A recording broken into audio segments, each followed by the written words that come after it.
My name is Ronald Pierce, and at 75 years old, I thought I understood my children completely. That's the lie most parents quietly carry into old age.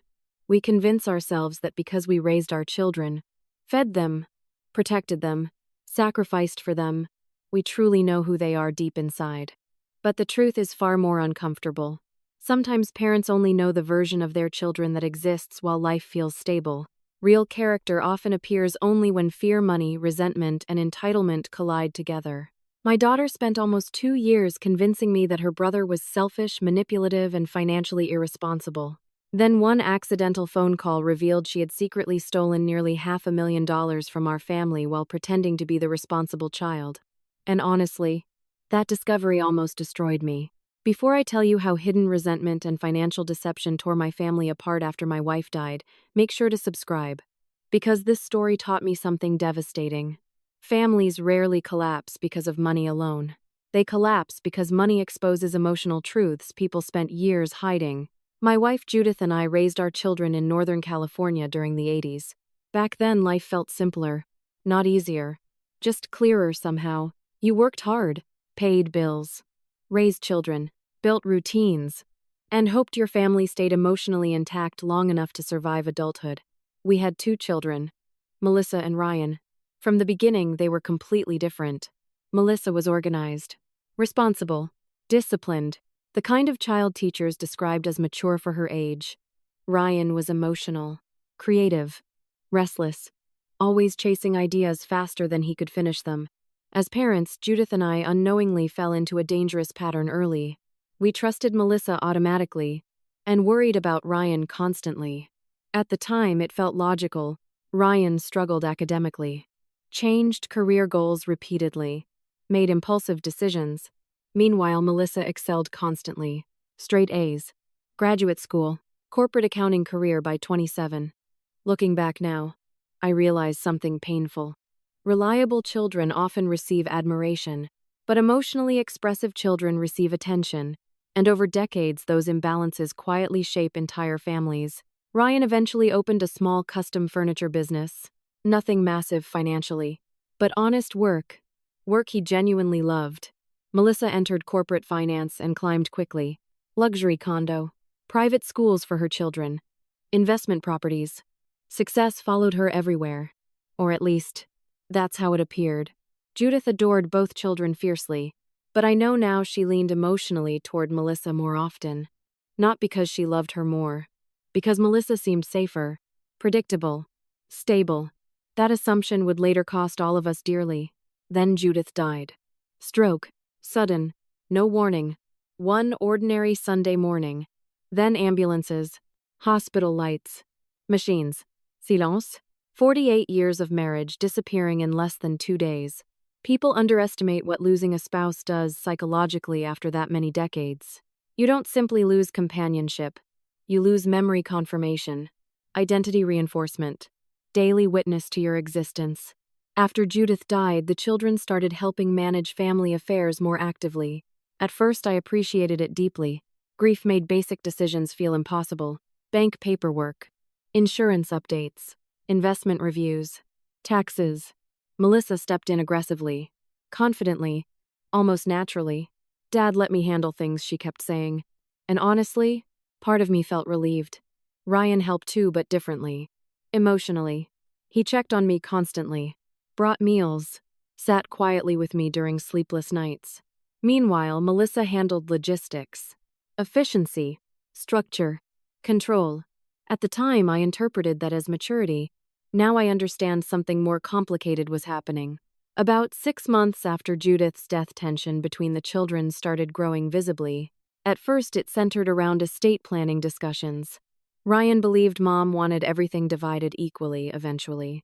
Melissa argued she already contributed far more responsibility to the family. One night during dinner, she said something that stayed with me afterward. "Some people have always carried more weight in this family." The room went silent immediately.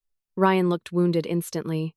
I changed the subject quickly, but emotionally, something shifted permanently after that moment. Then came the financial concerns. Melissa started warning me constantly about Ryan's business stability. Custom furniture is unpredictable. He struggles with long-term planning. He's emotionally impulsive. At first, her concerns sounded reasonable, protective even. Gradually, though, they became relentless. Every discussion somehow returned to Ryan's supposed instability. Then Melissa started recommending changes, trust modifications, financial oversight structures, controlled distributions. Words like protection and responsibility appeared constantly. Meanwhile, Ryan became increasingly distant emotionally. One afternoon, he finally exploded during an argument. "You act like I'm some irresponsible child because I didn't become a corporate robot like you." Melissa laughed coldly. "At least I know how money works." That sentence changed everything. Because underneath it, I heard superiority, not concern. And honestly, I started noticing something unsettling after that. Melissa rarely discussed family emotionally anymore. Only structurally, practically, financially. Then came the phone call. The accidental phone call that shattered my entire understanding of my daughter. It happened late one evening. Melissa accidentally called me while speaking on Bluetooth in her car. At first, she didn't realize the call connected. I could hear everything clearly. And what I heard still makes me sick remembering it. "She'll never question the transfers," Melissa whispered. A man laughed softly. Then Melissa continued. "Dad trusts me completely. Ryan's too emotional to notice anything." My blood ran cold instantly. "Transfers. What transfers?" I stayed silent listening. Then came the sentence that changed everything forever. "Once the final property accounts move, there will be almost nothing left to split anyway." I physically stopped breathing. The call disconnected seconds later. But the damage was already done. That night I barely slept. At first, my brain desperately searched for innocent explanations. Business transfers, tax strategies, anything. Because the alternative felt impossible. Melissa, my responsible daughter. No. But instinct already knew the truth before evidence confirmed it. The next morning, I contacted our longtime financial advisor privately. And over the following week, the nightmare slowly unfolded. Unauthorized account movements, temporary reallocations, shell investment structures, private withdrawals disguised through layered transfers. Nearly $500,000 quietly diverted over 18 months, mostly after Judith's death. My hands physically shook reviewing the records. Not because of money, because betrayal from trusted children feels biologically unnatural. Like your nervous system refuses accepting reality. Then came the worst discovery of all. Melissa justified everything privately as future inheritance balancing. Apparently, she genuinely believed she deserved more because she was the responsible child. Responsible. Interesting word for someone secretly stealing from her grieving father. I confronted her 3 days later. I still remember every detail vividly. Rain against kitchen windows. Cold coffee untouched on the table. Melissa arriving confidently, completely unaware I knew everything. Then I placed the financial records in front of her. The color drained from her face instantly. At first denial, then technical explanations, then emotional justification.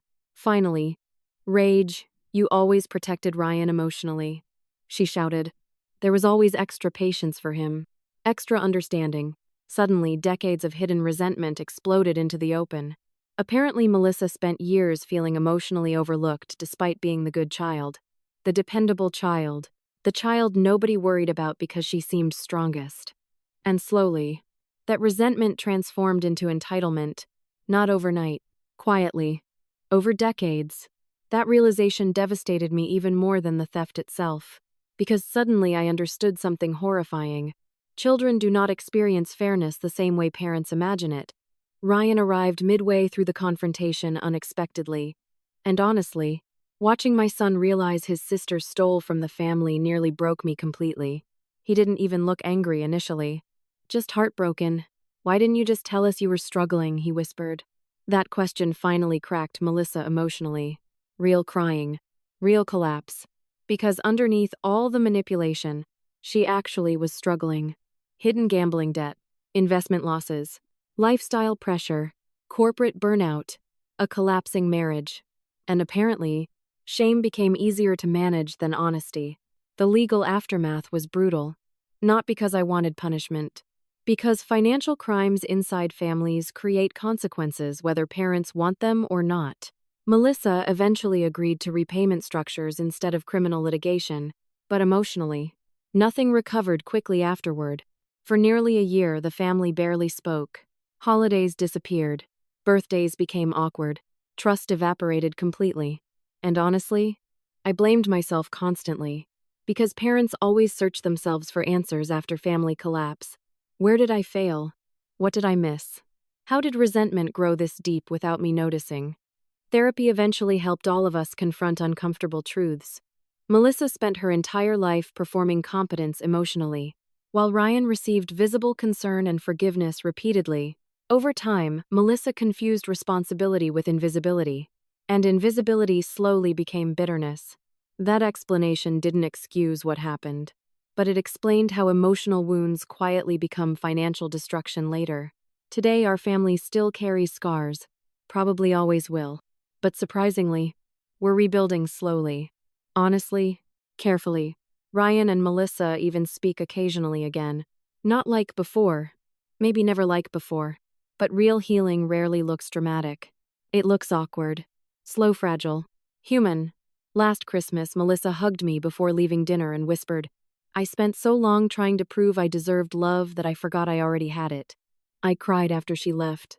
Because sometimes the saddest family wounds come from people who silently believed they mattered less all along.